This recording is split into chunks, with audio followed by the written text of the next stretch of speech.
அதுக்கப்புறம் என்னைக்கு கருணாநிதிக்கு வாரிசு வந்ததோ அன்னைக்கு கனிமொழியை தவிர யாருமே வாரிசுக்கு வர முடியல. பூக்காரி செவனையா பூ வாங்கிட்டு வந்து அவ விற்கான்னா அவளுக்கு 2500 ரூபா.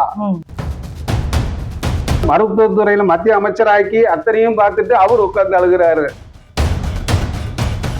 குடும்ப அரசியல் இல்லாம குடும்ப வாரிசு இல்லாம புதுசு புதுசா உருவாகிறதுனாலதான் தமிழ்நாட்டை பாஜக வளருது. நீ அங்கிட்டு ஜெயிச்சாலும் அங்கிட்டு ஜெயிச்சாலும் கடைசியில் அப்பே மகன் ஒண்ணு இருக்கிற மக்கள் வாயில மண்ணு. அழகிரிக்கும் இங்கிட்டு நம்ம இன்னைக்கு முதல்வருக்கும் முட்டல் மோதல் வந்தது, அது எப்படியோ ஒரு வழியா ஆஃப் பண்ணிட்டாங்க. அரசியல் கட்சியிலே செதாஸ்கோப்பை மாட்டி இருக்கிறது இந்த பல்சு பாக்குறத மாட்டி இருக்க ஒரே கட்சி மதிமுக தான்.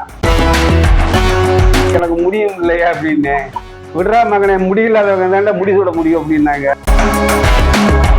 அதிக விதவைகளான மாநிலம் தமிழ்நாடுன்னு 2021 முழங்கின கனிமொழி அம்மா இன்னைக்கு பல்லடத்துல ஏதாவது பதறுவாங்க இப்படி ஆய்ப்பச்ச அண்ணன்ட்ட சொல்லி காலம் ஃபுல்லா கருப்பு இருட்டுக்குள்ள முரட்டு குத்து வாங்கிட்டு தான் ஜெவனின்னு கிடக்கணும்.